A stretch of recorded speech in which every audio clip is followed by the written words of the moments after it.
Welcome to the Mighty Dragon. We step into the magical world of fantastic beasts with this next interview, and I couldn't be luckier. Joining me is Maja Bloom, who stars as Carrow in Fantastic Beasts: The Crimes of Grindelwald and The Secrets of Dumbledore. An actress, singer, and stand-up comedian, life is super busy for Maja, so I was delighted that she had time to join me on this podcast. Yay. Welcome to the Mighty Dragon, Maja Bloom. Hello, everyone. Thank you so much for inviting me. You're welcome. I wanted to ask you a few questions about your acting career. You're a comedian, singer-songwriter, and all of that, and we know you from Fantastic Beasts. But Indeed. first of all, I'd like to know how your acting journey started. So that probably my mum knows more. I remember that I was kind of a active child, crazy, once I hopefully by the end of the year get confirmed as an autistic, that would make a lot of sense. So I was always kind of slightly different. I have two older sisters, and so by the age of 4 or 5, I could read, write, calculate, and my mum was told that I'm in this kind of genius quota. I'm not trying to show off. I don't think my mathematics now is just knowledge of maths is just not as it used to be, unfortunately. But yeah, because of that, I guess I don't know, I always tried to play with them, and they always kicked me out of the secret group. So I would perform for my friends, and I started playing the piano when my mum found out that I could she bought me this little keyboard and I could play anything I like from memory, basically. So she thought, okay, I've Yeah. got some talent. Started piano classes quite late. I think I was 9. And they told my mum that the official state school in Poland couldn't take me because I was too old. Story of my life. Yeah, they Nine told a years old. 9-year-old, yeah. So they told a 9-year-old kid that, or 8, I think, again, you'd have to ask mum, that I was too old. I was very talented. I think I scored 28 in like, 30 in 30, but I was too old to join the official music school. So I had to do private piano classes. Wow. And so I guess I was always, I don't know, a bit of a show person, a bit different. And this is what I have to tell my ASD sort of consultant on NHS. But when I was, I think, about 5 or 6, so they thought because I could read, write, and calculate, because of sort of always trying to, they didn't like me. Spent time with my two older sisters. Yeah, that's for you, sisters. I do remember. I still feel upset. Okay. About this. I've not forgotten. So they took me to the psychologist, and she said that I was very, very smart, but socially I was awkward, and I need to go, like, basically I can't skip a year because I need to socialize with other kids. And I had this massive tantrum, which you would classify now as a meltdown. I think I made the building shake, and I called her Right. all very, very inappropriate names. Yeah. So I don't know. And then I guess, I don't know. So when I think it started from the early age. However, I am not a concert pianist. So one of this sort of private music school that I attended for a few years, we had those shows monthly or whatever.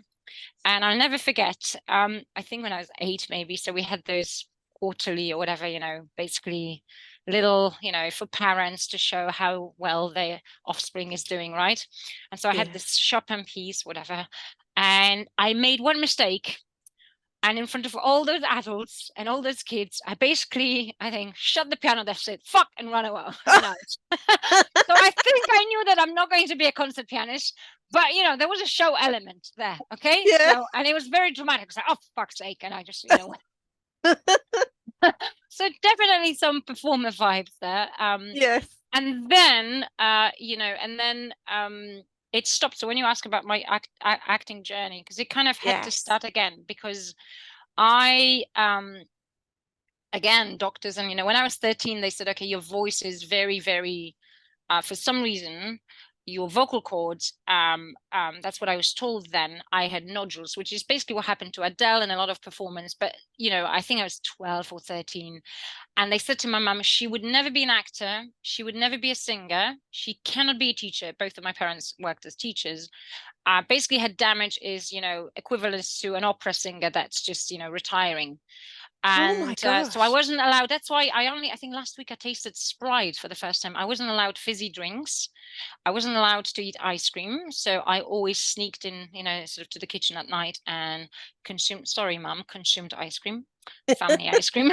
So, yeah, because I wasn't allowed. And I basically believed them. So I studied English. I thought maybe I would be a translator. I mean, I did some drama classes, but I always felt like that's not going to happen.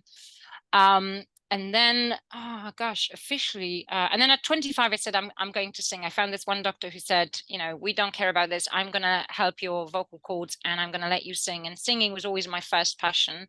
And then somehow working in finance, I thought, okay, I'm just going to get back to acting. But it was quite late. I would say probably 30-ish. Right. So I think I was a performer. There were a few castings I remember when I was a kid when I nearly got cast in something huge and I didn't, and it was kind of like, oh well, maybe it's not for me. So I kind of pretended that I'm going to have a normal life and have a normal job. And I think for a lot of performers, now we've got obviously the strike. For a lot of actors, I think every day is like, well, am I giving up or not? So I think I give Yeah. up. I gave up for a long time, um, and then decided to kind of jump back. Right. Very, very chaotic, very ASD answer to that question, but But it's such an interesting journey to get Carrow in Fantastic Beasts. oh, yes, I love That's Caro. amazing. And what do you like most about her character? Um, it might sound controversial, but I think a lot of actors would agree. It's really cool to play a baddie because you Right. can kind of explore maybe certain things. I think we all, they say, I think Shakespeare says, right, human is angel and devil at the same time, right? And Right. recently there's been this discussion online that, people could be great friends, but they could be abusers at the same time. We're not black and white, right? So I think if you play someone really evil, you kind of have a chance to explore maybe parts of your personality that you normally despise. You don't really want to embrace them, right? But there's Yes. your chance. And also try to understand them. So that's what acting is about. You try to understand your character, even if they do something that you find absolutely horrendous or just not something that you would do, right? Because you want to Yes. understand them. So I think it's interesting to play someone so committed. I make jokes about Carol and about her being slightly psychopath in my stand-up, right? But I think it's interesting to play someone very committed, someone who just believes in something to the point of then deciding that killing a child is obviously the right thing to do. Um, Oh dear. but I think it's interesting. Again, I think it's interesting and in such a wonderful project because at the end of the day, I think it's incredibly, it's 20 times more difficult to play an actual Betty. I think that is Yeah. just, but we are so lucky to be a part of this universe. I mean, obviously we're still baddies, but at the same time, we don't have to. I think it's much heavier for an actor to play someone like a real person. So Eddie, my colleague, as you know, he plays. I think it's called The Bad Nurse, the TV series. And so I remember talking to Eddie about this. That's I think in a way it's the same, but at the same time it's different. I think there's Yeah. for an actor, yeah, it's I sort of think a different task. the bad sort of the actors that I have interviewed before have always said to me that the bad guys, they don't actually think they're bad or evil. They're just going about their normal life, how they live. Yeah, I It's mean true, isn't it? we had this saying on set, which was a joke. We used to say we're not bad, we're just committed. Yeah. And it is a joke, but at the same time, I remember seeing somewhere online a picture of just going to take this discussion to a very different level, very serious level. But I remember seeing this picture of apparently concentration camp staff sort of smiling to a picture and having a Sunday dinner. And Right. people say, Yeah. yeah, and that did happen. So these people, Yeah. my grandma was in a work concentration camp, so Oh, I think, and that is part of why job of an actor is so fascinating, that you kind of have to understand certain things, and certain people deal with certain things in one way or another, right? And yes. right? So they could Yeah. be incredibly horrendous things, and people just do them, and then are Yeah. still a good dad to their child, for example. So, Yes. but, I was going to touch on with Fantastic Beasts, it's very much out there in the fantasy genre. How do you prepare for a character in that genre? so research any character, I would say you do that. Yes. So I watched, I think, all Harry Potter movies sort of back to front, Yes. read a lot about other Carrows, and then you think about your character in that situation. So who she is, why they do what they do. And this is what you do as an actor for any character, I think, what is their motivation, what they feel about other people in the same situation, right? Because there are other people involved.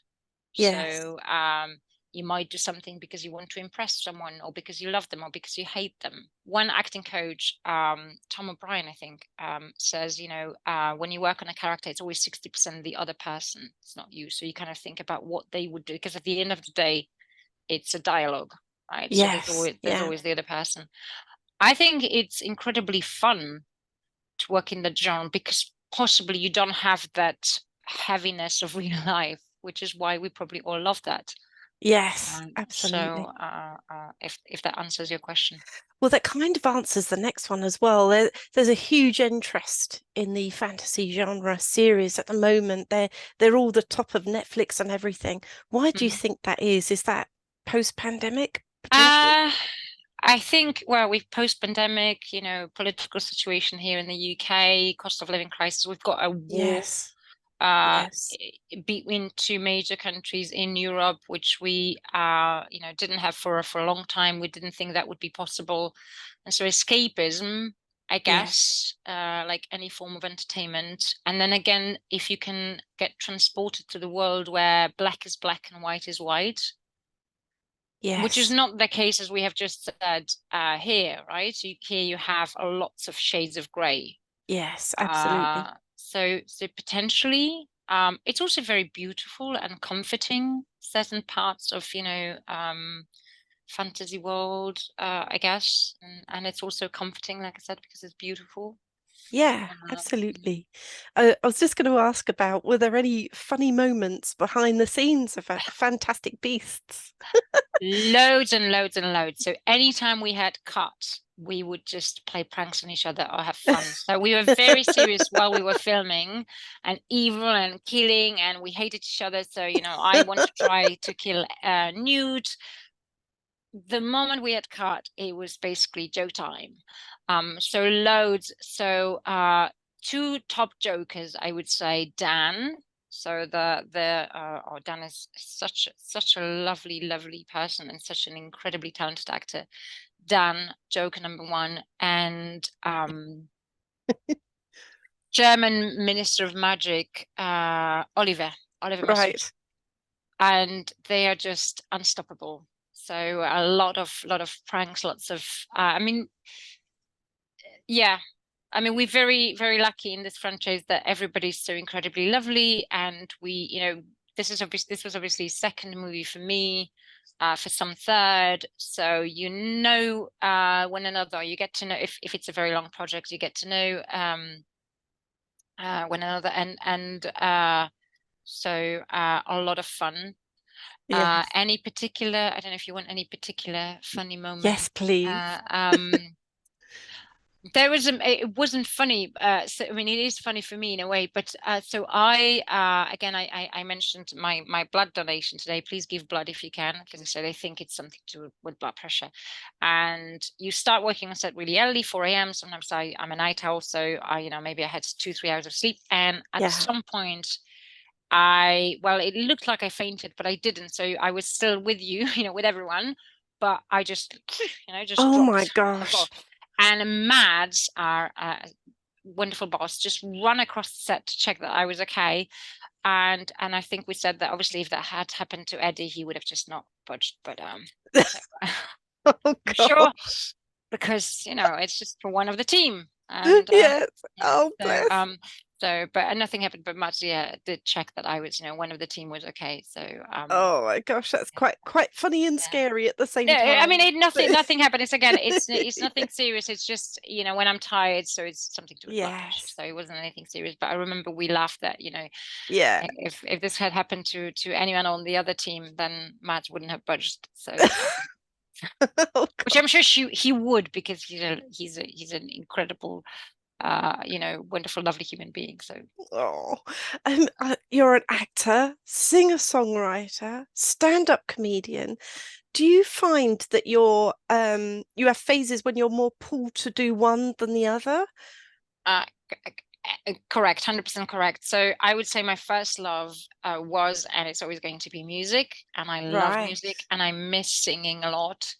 And I love performing with my jazz trio or just singing in general. I love that. And then you can have an amazing acting project, and obviously you focus on acting.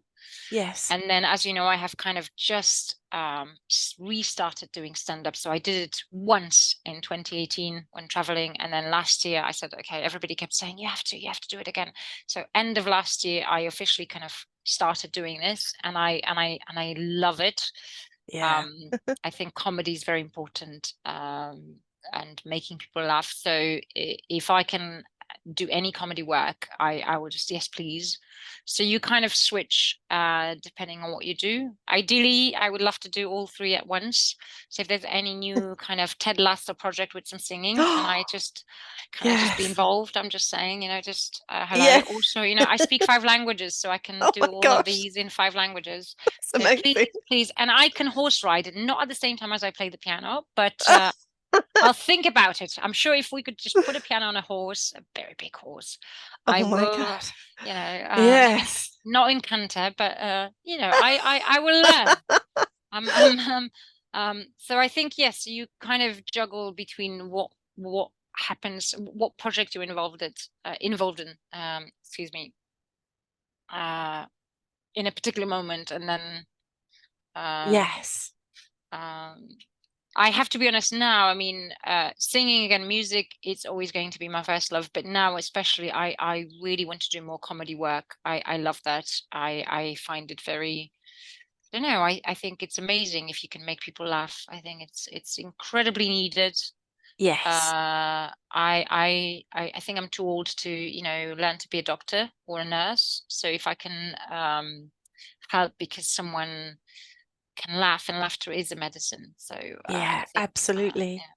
You appeared in Edinburgh. How did that go? Oh my God. So, well, Edinburgh is fun. It's incredible. It is also incredibly stressful for, remember, someone on a ASD spectrum. I mean, I have a joke. I don't know if I should say the joke because it includes some vulgar words, but, That's okay.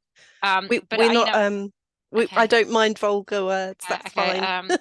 So I have this joke that, I mean, one of them is really black humor, and the other is, it's actually a joke, includes both very black humor and some vulgar words. So I say that, if I were to kill more children, and as a very, infamous child killer recently on the news, I suspect the kind of hell I would be sentenced to for being a multiple child killer would be Edinburgh Fringe, because Edinburgh Fringe for an autistic person is a bit like having your brain raped by a drunk rhino in a sex dungeon. Uh, Ouch. so it is, I mean, again, please don't think that I'm judging it. So I'm very happy for people who have fun coming to festival, and thank God they do, because we need audience members, right? But the overcrowding and the noise, and you have about 30, no, probably 300 shows per day, so it's incredibly overwhelming. Yeah. I remember speaking to people who are not neurodivergent, and sort of after 2 3 weeks, anyone is sort of like feels just exhausted by it. I mean, it's fun and you love it, but at the same time you just want to go home. But it is incredible. It is also fun. Yeah. You can discover artists. Obviously, for me, this year focus was on comedy, especially because I kind of, I just really want to do more of it. So you Yeah. have incredible comedians, incredible performers, dancers, singers from all around the world. performing from 10 a.m. till 2 a.m. Quite literally. I think the one show I went to, which was one of the best shows actually ever, finished about 2 a.m. Yeah. in tiny pubs, in tiny spaces, incredibly claustrophobic. But it is incredible. So it is stressful, but at Yes. the same time, it's amazing. Yeah, it's a one-off kind of event, and wonderful experience. I hope to be back with sort of more stand-up comedy work. We'll see how it goes. Obviously, it's in a year, but ideally, Yeah. I would love to do a stand-up show there. Great. But and also maybe be in a play again. It's such a such a crazy Yes. crazy place.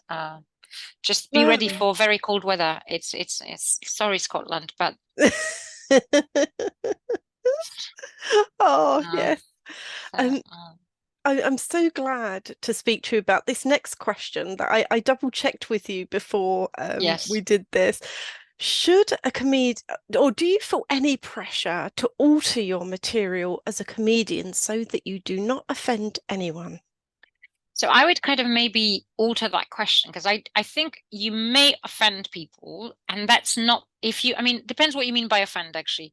So my mum used to say that a joke is when two people laugh, meaning if you make a joke and the Right. other person, so you do not laugh at someone, but you laugh with them, right? Yes. And I agree, you should never sort of offend people on purpose, or make comments that are racist or xenophobic or Yeah. homophobic. And I think Yeah. if someone does that with a purpose of doing these things, then they are racist, homophobic, etc., etc. And that Yes. is, I don't Yes. think that's the purpose of comedy. What I meant when I earlier said that, you may offend, and I actually I want to change it, not offend. If you make a joke because maybe you want to point out something that is wrong and you want this to change, which is kind of satire, and satire is Mm. incredibly important in our society. Yeah. Maybe some people will be offended, but I don't think you set out to offend people, because if you Yes. think what is offend, if offend is make someone feel bad for no reason whatsoever, that you Yes. should never do this as a human being. Okay, that is Right. just evil. That is just nasty. Now, if you want to change something and you make a joke so that people think about something Yeah. and ask themselves questions and think, okay, actually, that is, and for me, that's the best kind of comedy sometimes, where it's ridiculously funny, but it also makes you stop and think and question certain things and think, is this okay? Is this, Yes. uh, and potentially some people might be offended, but I don't think a comedian who makes a joke like this, uh, their main purpose is to offend other people. Right. So in that sense, I would say, I'll give you an example. I have this joke, and I literally just asked a trans friend to help me, because I had this joke when I wanted kind of to poke fun at sexism in Eastern Europe, where I was born. Right. And so I don't know if I should say the joke is part of my stand-up. So you have to still come to and see my stand-up. So Oh, I so I totally I will. I, I have names for my boobs. So this is Francine and this is Nicola. And I always say Nicola. Nicola was born in Russia, and I used to say she used to be a woman, and now she's she used to be a man called Nikolai in Russia, and now she came to London to explore her feminine side. And the joke was obviously, there are, macho kind of sexist maybe men, and just being a macho, I don't think it's a being sexist basically is not nice in any way, Right. shape, or form. So that was the Yeah. joke. And then I asked my trans friend, and I thought, okay, maybe I just, I don't want to actually make trans people, uh I don't want to make, I would never want to be transphobic, right? So then I actually had a Right. chat with my trans friend, and she said, okay, maybe say, she was trapped in a male body and she came to London to explore her feminine side. And that is a trans person telling me. And she Right. was like, I hope it's useful. I said, it's incredibly useful, because my joke is meant to kind of make fun of certain sexist attitudes in Eastern Europe. And Right. I would never want to, Yes. offend a group of people that is actually now under attack. The group of Yes. people that has to actually just defend the rights to their own to their existence right now. So Yeah. so in that sense, I think you alter it so that it's the same way. So I have some jokes about Eastern European community because I am part of that community and I think I have a Right. right. And I also have jokes about British people because I'm also British, right? I can be Yeah. both. I just Yeah. wish British people and Polish people could kind of meet up for a lovely lunch with, dinner with some vodka and just agree that I can be both. Because they both seem to be upset that I'm one or the other. They Oh, want me either this or this. And I'm like, guys, I'm right. both. Yeah. Um, so again, maybe if I make a joke, I sometimes joke that, yeah, maybe someone would be offended. But again, if you set out to offend people, then I don't think you're a comedian. That is just nasty. If Right. however, you may say things that other people might find offensive, I think, and sometimes that Mm. can happen. It's a Yes. very subtle Yes. difference, but I think there is a difference. So Yeah. I would never want to write a joke just to offend a certain group of people. I think that is just wrong. That is not the Yeah. purpose of comedy. Right. Yeah, But that's we have, such a great answer. yeah, but Yeah. just to finish, we have all different sense of humor. So there Yeah. are things that I like black humor, for example, Mm-hmm. and for me that's funny. Would someone be offended that I make death or suicide jokes? I mean, It it's is subjective, isn't it? it is It subject, but completely is. yeah, but I don't think I set out to offend people. So for that reason, I would say, but I would never I would alter jokes if someone told me that they might offend someone, and I would see how. And then again, this is a very long answer for a beginning comedian. So you should ask some really big famous comedians. But No, I don't think it's comedians yeah. should offend people. I don't think that's a job of a comedian to offend people. That is just satire. You can maybe offend people in power. That's what a joker would do, right? So the Right. job of a joker or a jester, sorry, of a jester was to question what a king did so that the king would do their job better. Right. Maybe the king was offended and would cut the head off. Just sometimes, They probably unfortunately. would hear. They probably, I mean, well, they still do. I mean, in Russia, you go to Yeah, prison if you so I think we do need satire, but I don't think we say I hope that makes sense. it does. It's such a Yeah. great answer. Thank you. So, what piece of advice would you give to someone following in your footsteps? Oh my God. Start early. Do not believe people who tell you that you can't do something that you really love. I wish I'd started earlier, so I'm sort of catching up. Story of my life. Even at 9, I was told to play the piano. I mean, Can't believe that it's one. actually true. Yeah. I'll never forget. I had this guy saying to my mum, she's great, 28 and 30, but she's too old. She's 9. Our kids are 7. That's This crazy. is a 9-year-old, dear child. So story of my life is to start early and just keep doing it. I mean, if you want to take a break, take a break. But honestly, that's the best piece of advice. And it's incredibly difficult. So have another passion, have something that makes you feel happy, and it's not just acting, singing, or comedy, because these, can be very temperamental. These beasts, it's a Yeah, very difficult business. So have something that makes you happy. So for me, it's Switzerland and hiking. that And sounds good. yeah, and I could just happily be another Heidi, have my 3 cows and yeah, I love that. But have, yeah, another passion. Um, what else? Ask for feedback.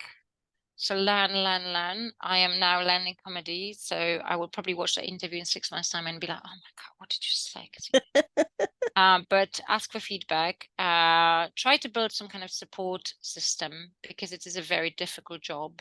Yeah, Now with the strike on, people say, oh, why are actors on strike? And so many people who are not in the business have no idea how this works. And so, for example, I think in Friends, people think about 5 main stars who were paid over 1 million per episode. There are over 1,000 actors in Friends, right? And they have yeah, to pay their bills and they have to yeah. pay their Oh, health insurance. And so have a support system because it's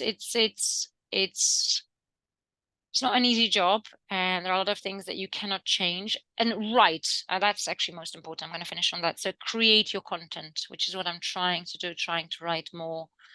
Don't just wait for a job, but try to create your job and create. I think that's super important now, and we are lucky that we have more opportunities to show our work. I mean, there's TikTok and YouTube yes. and so many channels, right? In the past, it was just BBC One and BBC Two. Yeah. And that was it. So create your content. I guess that's probably most important. Yeah. Now I would say. Great. After the strike, obviously, what are your plans after that? What have you got coming up? So hopefully a lot of stand-up little gigs. If anyone wants me, honestly, for 5 minutes. I'm still learning, so it's still new. Some of my actor friends say I'm crazy to be doing this because it's a completely different world. And again, I'm still learning, so I just love any chance to do something fun and funny at the same time. There are 3 little projects that should come out very soon that I have already filmed. And the beautiful one is about a very strict, horrible piano teacher. And I Ah, obviously I play the piano teacher because yeah. uh, and then I am filming a TV series in Guadeloupe, which is in the Caribbean. It's part of Wow. France. This is where Death in Paradise is filmed, and I just want to say to anyone involved in producing and casting Death in Paradise, please take me. Also, I will be in the region, so free accommodation. So just anything, dead body, the person that gets murdered in the episode. Can I be? So this is actually filmed nearby the locations for Death in Paradise. So I actually Wow. swim on a beach that is actually in one of the episodes. I was like, oh my God, I swam there, I swam there. Oh my I was God. sunbathing there. Yes. And then I saw the trailers of Death in Paradise cast. So listen, Death in Paradise, Amazing. I'm available. But yeah, this is a different project. It's a beautiful French speaking TV series filmed all in Guadeloupe about the music industry and people who are my co-stars are authentic, wonderful, and very known musicians from that region. Um, and so it's an amazing project. And we filmed a pilot last year, and now we're going to film 7 more episodes. And I'm just a tiny part of it, but it's very cool character. And yeah, speak French in it, so it's really fun. So that's in October, and I'm just hoping by then the weather in London will be absolutely, horrible. So I'll just be like, just off to We'll all be Guadeloupe, jealous. Yeah. Because now last week it just doesn't, didn't have the same kind of, effect on Yeah. people like because it was hot. Yeah. But I'm hoping by October the 15th or 10th, when I think I'm landing on the 6th, and I'm there for a week. Yeah. So that's one thing. My script, so that's kind of a comedy project of mine, and hopefully will be finished by then. So that's for Right. now. And then we'll see. That's sort of for now. So I would say, Yes. Thank you so much well, thank for you, this interview. And it was so great to hear about Fantastic Beasts and your thank you. character and all of that. And hopefully see you again on the Mighty Dragon. I I can hope fly to the hope so. Caribbean. I can Yeah, fly to yes. the I mean, I Caribbean. will. I have to say, one friend already asked if I need a PA. So Victoria, you would be number 2. But Oh, I'm he's a second. male. It'd be nice. But I need someone to massage my feet and my Oh, back, and they can't do it at the same time. And someone needs to bring the martini. So oh, yeah. I would have drunk that before yeah, it even got exactly. to you. Yeah, So, well, you can taste like I think there was a tester for the yes, king, right? And you would have right. to test if this is. No, thank you, and thank you to all the fans of the franchise. Honestly, you have no idea how humbling it is. I always keep saying it's such a pleasure to be part of that project. And I always say we have the best fans in the world. You guys are the best, honestly. Thank you so much to every single person who loves the franchise and my character, even though I'm a baby killer. Wow. But so it's honestly a pleasure, Yeah. and everybody's wonderful. So thank you. Oh, thank you so much again, Maya. Thank And you. I'll speak to you soon. Yeah, thank you. Bye. Bye bye. Bye.